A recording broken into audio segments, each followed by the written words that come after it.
All right, and again, we will take an opening statement from Coach, and then we will go to the coach and the student athletes for questions. So, Coach, go ahead. Well, really proud of our football team.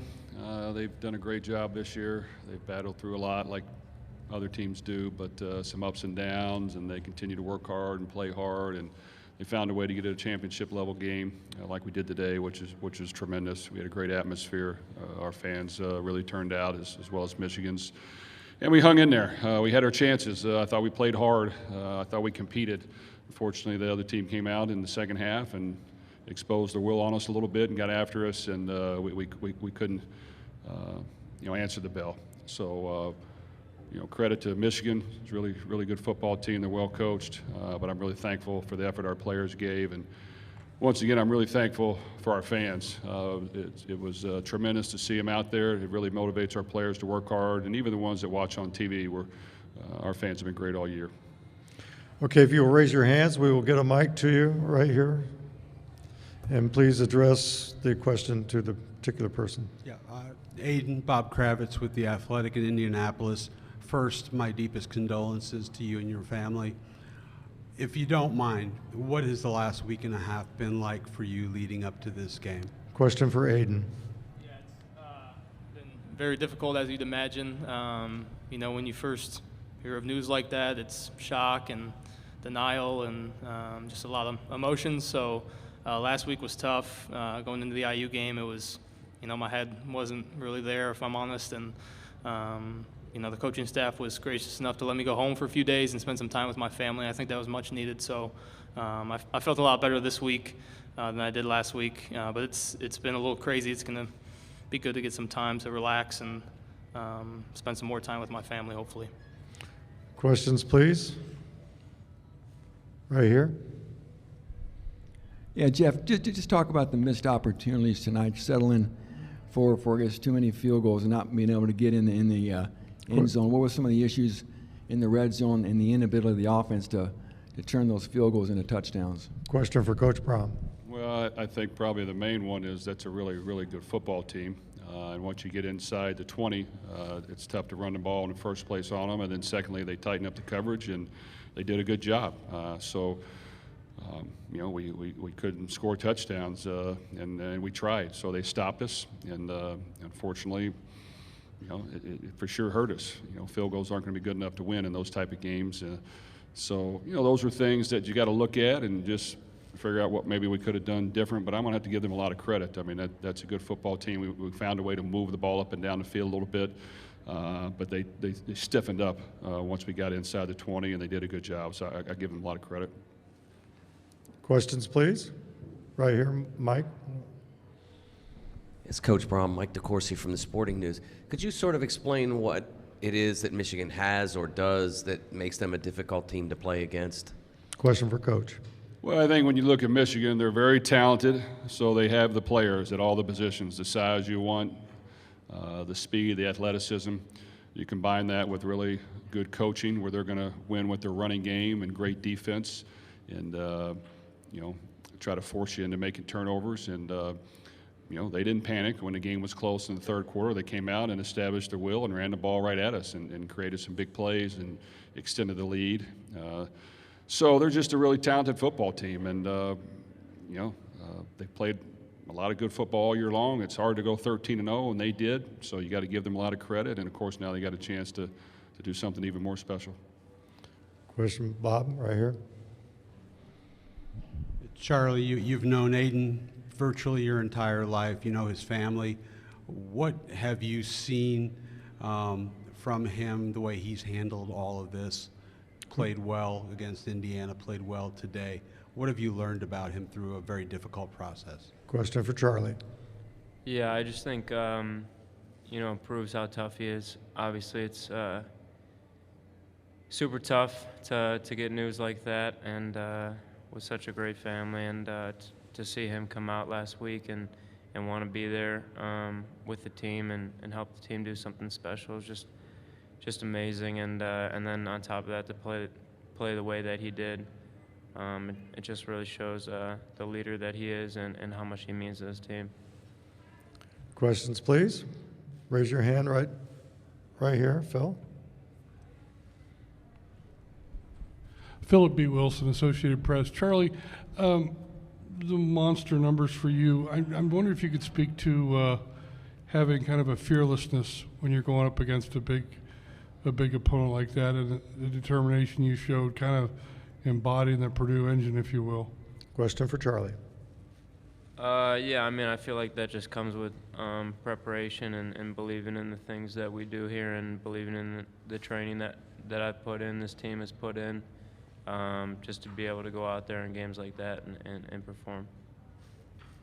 Questions, please, right back here, Mike. Jeff, now that you've been through this experience of this week with this championship game, how much should this and can this fuel future potential success for this program? Question for Coach Brohm. Well, it's great for our program to reach this point, a championship level game, and our fans to experience it. Doesn't mean it's going to happen again. Every year is new, and you've got to continue to find ways to improve the next team and go out and compete. Now, hopefully, some of your guys get the feeling of what it was like to play in this type of game, because it was awesome. It was awesome for our guys. They loved competing. They loved practicing this week. They wanted to come out here and try to put on a good show. So sometimes that motivates guys to want to work harder, and you hope that happens. So, you know, we'll see what the future holds. I know our team is built on hard work and grinding to get better, and we're not scared to take on anybody, and we're able to take some hits in the chin and punches in the gut and get back up and keep competing. So I hope that our team knows that's what it takes to win. And then, you know, on the side note, these two guys next to me, Aidan and Charlie, in my opinion, exemplify, you know, what college football is all about. Both those guys started at the bottom, and they worked their way up, and look where they're at now. You got Aidan O'Connell, who put on a tremendous passing performance, and he has since he's gotten here, and just continues to work and get better, and he's a great teammate and hangs in there and makes throws and competes to the end. And of course, Charlie was fearless, not only how he plays, but also, you know, taking chances, going from one school to the other just to, you know, go out and prove what exactly he can do. And he came here, he's been a great teammate. Our players love him. He competes every day. He's been injured quite a bit of the year and not able to practice as much as you like, but he comes out here and works, and they're just really great people that exemplify what a Boilermaker is, and we couldn't be prouder of both these young men. For those of you arriving, just raise your hand. We'll get a mic to you. Right here, Bob. Yeah, Jeff, basically the same question I asked Charlie. What you have learned about Aidan through the past 2 weeks or so? Well, with myself, I knew what Aidan was all about. He's always had strong faith. He's always been a hard worker. He's always been able to figure out what was right and how to handle it. And of course, when something like that happens, we just want to be there for him. There's not a whole lot we can do other than just try to support him because it's tough. It's tough. No one wants to see that happen to anybody. But you know, we knew Aidan, what Aidan was all about, and I'm glad the whole country does now, because he's a terrific young man. He does everything right off the field. I can't think of anything bad to say whatsoever. He competes on the field. He's a great teammate, and I know he's got a bright future. We're going to go over here, and then we'll come back over here.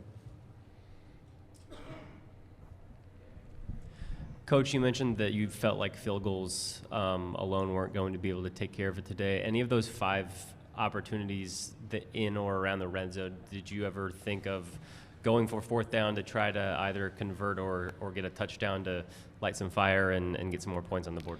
Question for Coach Brohm. Yeah, we did. I think a lot of them were 3rd or 4th and longs, unfortunately, from like the 10 or the 12 or even farther. So those chances aren't very good. And then we looked at the kind of the points and trying to measure how many touchdowns or points we needed since. So, yeah, we could take a lot of things back. You know, I just think we couldn't convert down in there. They got up on us. They guarded us. They got pressure. You couldn't hold it too long. And we weren't really being real efficient running the ball in that area either. So it's just they did a good job. So, unfortunately, I knew at some point it's going to cost us. And, of course, in the second half it cost us because they turned it on offense and really, you know, picked up the intensity on defense as well. Right over here, Phil. Yeah, Aidan, wondering your thoughts on how tough it was facing Michigan and what your thoughts will be when you walk out of here as far as the game goes. Question for Aidan. Yeah, obviously a very good team, as Coach said. Not only good scheme and coaching, but great athletes, and they recruit well, and obviously a storied program. So, they were tough to beat. We were going to have to play a near-perfect game to win, and, just touchdowns and turnovers is what football's about, and we turned the ball over and didn't score touchdowns. So it's hard to beat a team like that, but I'm proud of our guys. We did a great job of battling. Guys playing hurt, guys, playing backs against the wall, and just finding a way to make plays, and obviously it wasn't enough, but super proud of our team. We're going to take a couple more for the student athletes, given the right here. Aidan, Adam Rittenberg with ESPN. Just wondering how you felt at halftime, and whether you felt that you guys had maybe outplayed them, or even how did you feel going into that second half after the first half? Yeah, we were confident. We felt we played a good half, and obviously down one, but we needed a fake punt to put points. But we felt like we were moving the ball and playing pretty good defense. Obviously, JJ made some good plays scrambling, but we were moving the ball. We just needed some touchdowns. I think if we score a couple touchdowns early on instead of field goals, I think it feels a lot different. But I remember in 2017. My freshman year, we played Michigan, and we were up 10-7 at half, and it felt the same way, like we can hang with them, and then obviously didn't win the game. But, we had confidence going into half.